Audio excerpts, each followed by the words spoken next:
Hello everyone, welcome to M2 classes.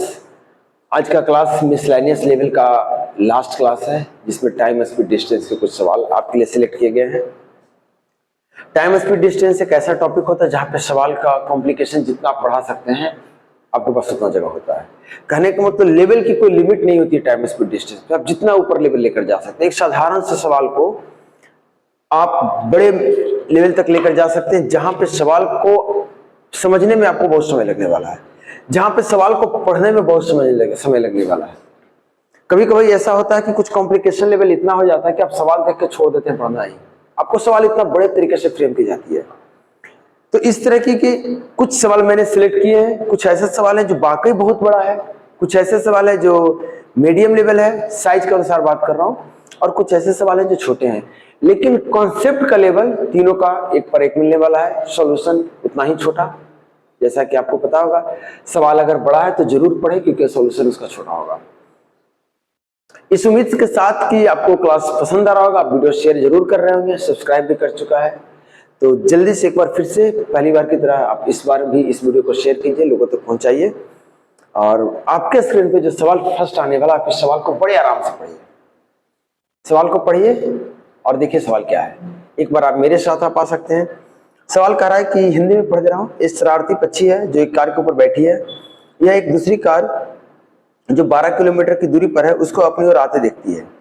दोनों जो car है उसकी स्पीड दी गई है 60 किलोमीटर पर आवर। पक्षी पहली कार से दूसरी कार की ओर उड़ान भरने लगती है और दूसरी कार तक पहुंचती है, फिर पहली कार में वापस आती है और इसी तरह उड़ती रहती है। यदि पक्षी 120 की स्पीड से उड़ रही है, 120 किलोमीटर पर आवर की स्पीड से उड़ रही है, तो दुर्घटना से पहले पक्षी कुल कितनी दूरी यात्रा करती है? अगर ये मान लेना है कि दो कारों के बीच में एक दुर्घटना हुई है।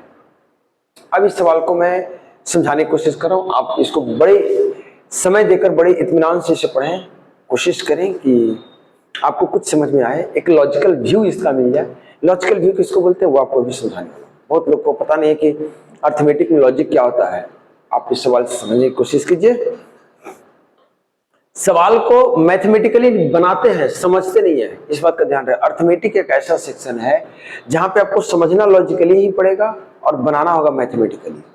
तो सवाल लॉजिकली ये कह रहा है कि एक कार इधर है, एक कार उधर है, उधर वाले पे पक्षी बैठी है, वो कार इधर आ रही है, इधर वाले पे कोई नहीं है, ये कार इधर जा रही है, दोनों 60 के स्पीड से एक दूसरे की तरफ बढ़ रही है।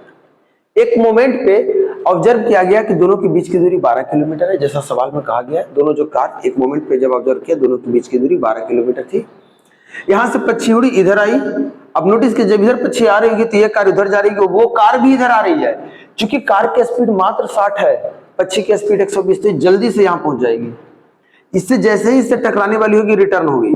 अब देखिए एक कार नहीं रुका, एक कार तो वापस आ ही रहा, तब तक वो कार भी आ रहा है, फिर इधर टकराने वाली होगी, जैसे ही टकराने वाली को फिर वापस मुड़ेगी। इस तरीके से ऐसे ऐसे ऐसे ऐसे करके जिस मोमेंट पे कार एकदम टकराने वाला था या कहीं सट गया ऐसे होकर के, पक्षी बीच से उड़कर भाग गई।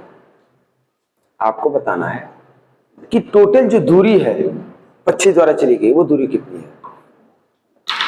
मैं इस सवाल को समझने पे ज्यादा समय देता हूं। जो मेरे से पढ़े होंगे उन्हें पता है कि सवाल सब कुछ सवाल में होता है उसका समझना, बाकी जो छोटा चीज बचता है उसको बोलते हैं कॉन्सेप्ट, और उसके बाद जो कुछ बचता है दैट इज कॉल्ड कैलकुलेशन।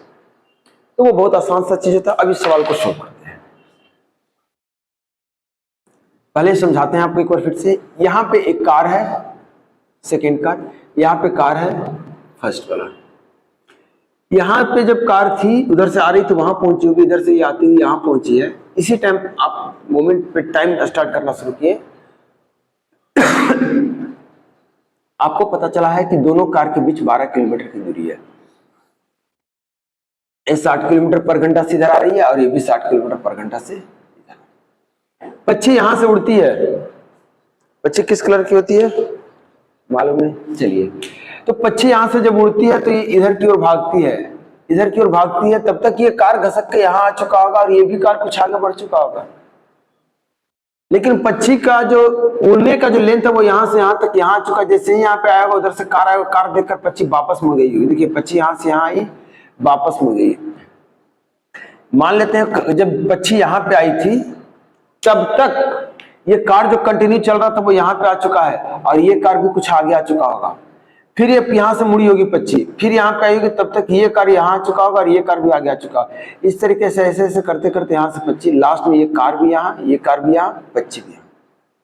ये जो लेंथ आपको दिखाई दे रही है चिड़िया के द्वारा कवर किया हुआ, ये लेंथ है। बस इसकी लंबाई पूछी गई है। आसान सा सवाल है। ये था लॉजिक के सवाल में हुआ क्या था, क्या करना था। ये डेटा को मत इग्नोर कीजिए, मतलब ध्यान दीजिए, मतलब इसको इग्नोर ही कीजिए। That is called logic. अब सवाल के कॉन्सेप्ट की बात करते हैं। एक लाइन का कॉन्सेप्ट है, 1 सेकंड का सॉल्यूशन है, इतना ही सा सवाल है। सवाल में क्या है, आपसे पूछी गई पूरी दूरी, the distance travelled by the bird. Displacement नहीं पूछी गई है, तो don't think beyond the mathematics, physics में नहीं जाना है। तो आप क्या करेंगे, आप कहेंगे सर ये पक्षी जो है ये दोनों कार के टकराने तक तो उड़ रही थी, और दोनों कार टकराने में कितना समय लगा होगा, कितना समय बाद दोनों कार टकरा गई। तो आप कहेंगे सर दोनों एक दूसरे के तरफ से चल रही है, तो ये 60 के स्पीड से, ये 60 के स्पीड से, जो बीच की दूरी 12 किलोमीटर है, इसको कवर करने में 60 + 60 120 के स्पीड से इतना समय लग जाएगा। ये स्पीड है, इतना समय लग जाएगा, इतना ही समय तक पक्षी उड़ेगी। पक्षी की स्पीड आपको दे के रखा है, पक्षी की स्पीड कितनी है, 120 किलोमीटर बराबर। ये रहा टाइम, ये रहा स्पीड, इतना ही डिस्टेंस पक्षी चलेगा, और ये डिस्टेंस देखिए कितना है, 12 किलोमीटर। That's all. आप ये सारे लेंथ जोड़ेंगे 12 किलोमीटर आएगा। कमेंट करके जरूर बताएं सवाल कैसा लगा। ये हमारा मेथड है, हमारे स्टूडेंट्स का मेथड है। बेहतर लगा होगा, बेस्ट लगा होगा, उम्मीद इतनी की जा सकती है। जरूर इस बात पे एक कमेंट आना चाहिए आपकी तरफ से, एक शेयर होना चाहिए आपकी तरफ से। चलिए नेक्स्ट सवाल जो आपके लिए है वो भी कुछ इसी तरीके का है। आपको थोड़ा सा ध्यान रखना है, बड़े आराम से समझा रहा हूं। सवाल पहले आप आराम से पढ़ें, सवाल पढ़ने में जल्दीबाजी नहीं करनी है। सवाल दीजिए, अभी धीरे धीरे समय देंगे सवाल को समझने के लिए, तो धीरे धीरे स्पीड अपने आप बढ़ेगी। एग्जाम में आपको एक बार में सवाल समझ में आएगा। सवाल करा, राम दिल्ली से गोवा की ओर चलना शुरू करता है। कुछ समय बाद उसे पता चलता है कि वह निर्धारित समय में केवल 75% दूरी तय कर पाएगा। मतलब अगर इसी स्पीड से चलता रहा तो मात्र 75% दूरी तय करेगा, और इसलिए वह तुरंत अपनी गति को दुगना कर देता है और इस तरह ठीक समय पर गोवा पहुंच जाता है। कुछ समय का पता लगाएं जिसके बाद राम ने अपनी गति बदल दी, यह देखते हुए कि अगर उन्होंने अपनी गति नहीं बदली होती तो वह 3 घंटे देरी से गोवा पहुंचते। जो मेरे साथ सवाल को सुन रहे हैं पक्का भूल चुके हैं स्टार्टिंग में क्या हुआ था। सही बात है, इसलिए सवाल अपने भरोसे पढ़िए, मेरे भरोसे नहीं। क्योंकि आपके ज्यादातर क्या होते हैं ना, शॉर्ट्स के चक्कर में, ट्रिक्स के चक्कर में आपका पेशेंस कम हो चुका है। आप जो ट्रिक्स खोजते हैं डायरेक्टली, जो शॉर्ट सॉल्यूशन खोजते हैं, मतलब आपकी पेशेंस कम हो गई है। आप जल्दीबाजी में बहुत ज्यादा है, आप सोच रहे हैं जल्दी जल्दी सारे काम हो जाए, तो ऐसा होता नहीं है। सवाल को पढ़ने का समय देना होगा। लर्निंग पीरियड है, लर्निंग पीरियड बोलते हैं सीखने के समय को, और सीखने में समय लगता है। कहा जाता है कि एक बच्चा बोलने में क्या बोलना है, कैसे बोलना नहीं, सिर्फ बोलना है, बोलने में 2 साल समय लेता है, लगभग 2 साल में सीखता है कि बोलते कैसे हैं। लेकिन क्या बोलना है, कब बोलना है, कैसे बोलना है, शायद पूरी समय निकल जाती है, पूरी उम्र गुजर जाती है, और उसे नहीं समझ आता है, या फिर ठीक से सीख नहीं पाता है कि क्या बोलना है। और जब ये नहीं हो पाता तो एक पछतावा लास्ट में रहता है कि हाँ यहाँ पे मेरे से मिस्टेक हो गया। आप देखेंगे अपने घर में भी बहुत जगह, बहुत लोग आपको मिले होंगे, वो ये उम्मीद लेकर चलते हैं कि हाँ क्या हमसे नहीं हो पाया। आप अपने पापा को देखेंगे, अपने घर के गार्जियन, अपने सीनियर भैया को देखेंगे, अपने पड़ोसी को, सीनियर रिलेटिव्स को देखेंगे जो आपसे सीनियर हैं, जो आपसे बड़े हैं। वो आपको हमेशा समझाने की कोशिश करते हैं। वो इसलिए नहीं कि मतलब वो चाहते हैं आपसे कोई आप कुछ अच्छा करे, ये सिर्फ बात नहीं है। ये भी बात है कि वो कुछ ऐसा किए हैं जिनसे उनको वो मौका नहीं मिल पाया, वो चाहते हैं वो मौका आपको जरूर मिले, इसलिए वो हिदायत देते हैं आपको कि आप जल्दीबाजी के चक्कर में ना रहें, आप पहले सीखें, समझें। तो सवाल जो इस क्वेश्चन में जो सवाल आपको बताने की कोशिश कर रहा है, उस सवाल को लॉजिकल देखिए क्या सवाल कह रहा था। एक साथ मेरे साथ एक बार इस सवाल को लॉजिकल एंगल समझिए। कह रहा है कि नाम क्या दिया हुआ है, राम है। कह रहा है राम गोवा से, दिल्ली से गोवा के लिए जाता है। मान लेते हैं राम यहाँ पे है और ये दिल्ली से गोवा के लिए शुरू करता चल रहा है, कोई दिक्कत नहीं है इसमें। बोला गया कि दिल्ली से गोवा चलने में वो एक स्पीड लेकर चलता है, चलो भाई एक टाइम रहता है कि चलो इतना बजे मुझे पहुंच जाना है, लेकिन स्पीड जिस स्पीड से वो चल रहा होता है, जिस स्पीड से चल रहा होता है, कुछ दूरी चलने के बाद वो रियलाइज करता है कि अगर हम ऐसे ही चलते रहे, कुछ दूरी चलने के बाद वो रियलाइज करता है अगर इसी स्पीड से हम चलते रहे तो मात्र हम 75% ही डिस्टेंस चल पाएंगे, ओनली 75% ही डिस्टेंस चल पाएंगे, समय खत्म हो जाएगा, मतलब हम लेट हो चुके होंगे।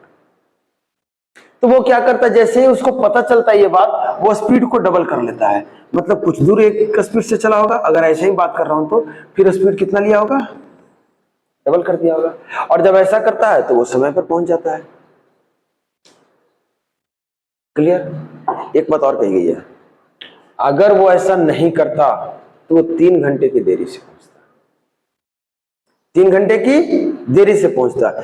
ये चीजों को अब निचोड़ते हैं हम, कॉन्सेप्ट खोजने की कोशिश करते हैं, इसके अंदर छुपी हुई कंटेंट को निकालने की कोशिश करते हैं। तो आप कहेंगे सर 3 घंटे की देरी हो रही है ना, मतलब नॉर्मल स्पीड जो स्पीड उसकी थी, अगर इसी स्पीड से वो चल रहा होता, ध्यान से सुनिएगा, अगर इसी स्पीड से चल रहा होता तो 75% तो चलता डिस्टेंस का, और ये जो 3 घंटे देरी से पहुंचता, इसका मतलब अगले 3 घंटे और चलता तो ये 25% चल के पूरी दूरी पहुंच जाता, ये चल लेता कि नहीं? मतलब आपके अनुसार ये 25% दूरी चलने में कितना समय लिया होगा? 3 घंटे। किस स्पीड से?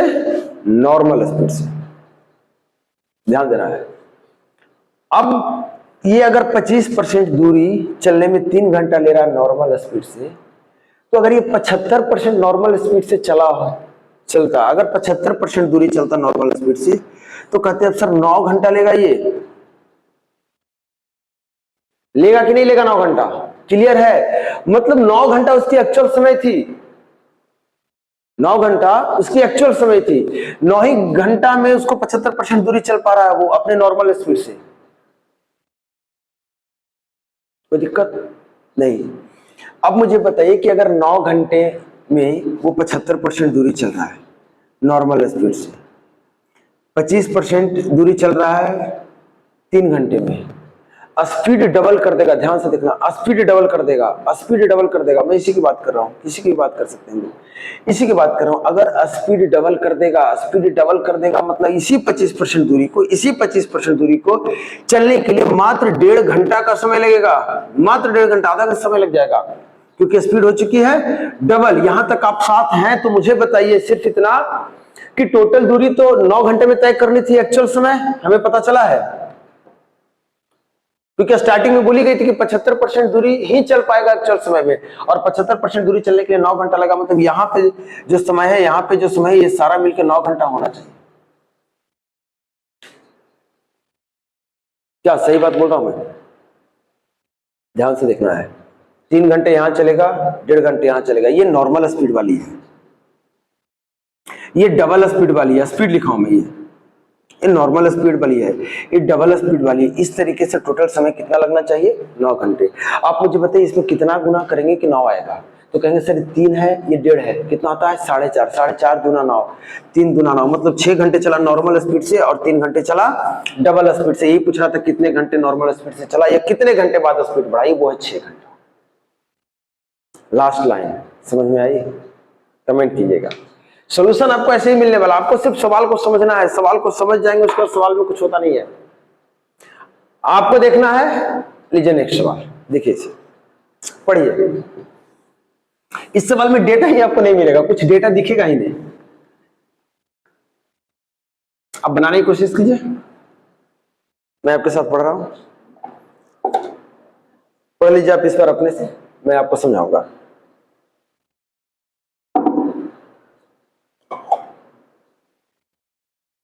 करे father picks his child at 3:30 PM from a school. इस पर पढ़ते भी हैं, थोड़ा थोड़ा समझते भी हैं। एक पिता जो है 3:30 बजे अपने बच्चे को स्कूल से पिकअप करता है घर लाने के लिए। One day the child left at 2:30 PM and started to walk at the speed of 6 km/h and meets his father on the way and they reach home 24 minutes earlier. Find the speed of father. बोला एक पिता है वो daily 3:30 बजे बच्चे को लेने school पहुंच जाता है और वापस बच्चे को लेकर घर आता है। एक दिन किसी कारण से स्कूल में छुट्टी हुई 2:30 बजे अब छुट्टी हो गई तो बच्चा क्या किया, निकल दिया घर। रास्ते में कहीं पापा से मिला, घर आ गया, और उस दिन पाया गया कि वो 24 मिनट पहले पहुंच चुका है। जिस समय डेली पहुंचा था उससे 24 मिनट पहले पहुंच चुका है। आपसे पूछी गई है कि पिता की स्पीड क्या थी। आपको डेटा नहीं मिल रहा सवाल में। अब इसको लॉजिकली समझिए मेरे साथ, थोड़ा सा प्रैक्टिकली भी समझिए।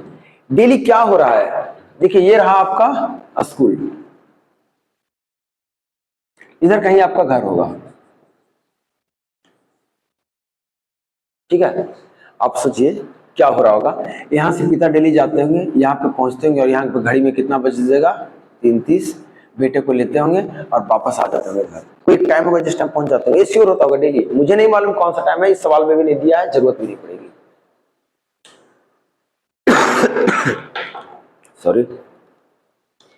एक दिन क्या होता है कि 2:30 पे स्कूल में छुट्टी होती है, घड़ी में 2:30 बज रहे हैं, स्कूल में छुट्टी हो गई, बच्चा चुपचाप बैग उठाया, निकल दिया घर की तरफ। आप मुझे बताइए, अगर उस दिन भी उसके पिता आते तो कितने बजे स्कूल पहुंचते? 3:30 बजे ना, उनका टाइम फिक्स था। बहुत अच्छे से समझना, लॉजिक कैसे सवाल को तोड़ देता है वो आपको समझा रहा हूं। उस दिन भी 3:30 बजे ही वो पहुंचते। मान के चले वो कहीं रास्ते में होंगे, ठीक। तो चलिए मान लेते हैं ये गए, यहां से पिताजी इधर से गए, बेटे को यहाँ पे मिले, बेटा ऐसे टकराया दोनों को, फिर दोनों वापस आ गए। जितने समय में पहले पहुंच रहे थे, जितने बजे, उससे 24 मिनट कम समय यहां लगा। मान लेते हैं बेटा नहीं चला होता तो क्या होता, तो कहते सर पक्का 24 मिनट वो भी जाता, पहले के समय के अनुसार पहुंचते। इसका मतलब ये जो 24 मिनट बचा है वो सिर्फ इस बात के लिए बचा है क्योंकि पिता को यहां से यहां जाना और यहां से यहां आना नहीं जरूरत पड़ा। मतलब 24 मिनट में यहां से जाना और यहां से वापस आना, मतलब 12 मिनट का डिस्टेंस था यहां से यहां जाने का था। बात समझ में आ रही है? यहां तक ओके है, क्लियर होगा। नेक्स्ट पॉइंट समझना, ये लास्ट पॉइंट है, इसी पे सोल्यूशन है। आप देखिए कि अगर पिताजी यहां पे आते, बेटे से मिलते, तो घड़ी में कितना बजेगा, 3:30। यहां पे मिलोगे तो 12 मिनट पहले मिलोगे ना, 3:30 से 12 मिनट पहले।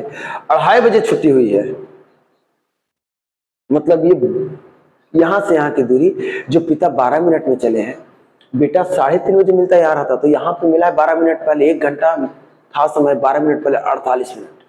क्या ये 48 मिनट समझ में आया आपको? ये बेटा ने 48 मिनट में चला है। फिर से बता रहा हूं, क्योंकि हमें जानबूझकर मैंने यहाँ पे थोड़ा सा शॉर्ट भागा है ताकि आपको दिमाग पे जोर पड़े। आप कमेंट जरूर करें, कमेंट करें, फिर आपको बताऊंगा कि इसको डिटेल में और कैसे समझते हैं। आप देखिए 3:30 में घड़ी में यहाँ पे टाइम होता, अगर पिताजी यहाँ होते तो 3:30 में 12 मिनट पहले कहेंगे तो 3:18 यहाँ पे घड़ी में बज रहा होगा, 3:18, और पिताजी यहाँ पे 12 मिनट पहले पहुंचेंगे, बेटा को लेंगे, चल गएंगे। आप मुझे बताइए, बच्चा निकला 2:30 में, यहाँ पहुंचा 3:18 में, यहाँ से यहाँ पहुंचने में कितना समय लगा? तो कहेंगे सर आधे घंटे 3 बजने में, और 18 मिनट 48 मिनट। मैंने 1 घंटे से माइनस कर दी 12।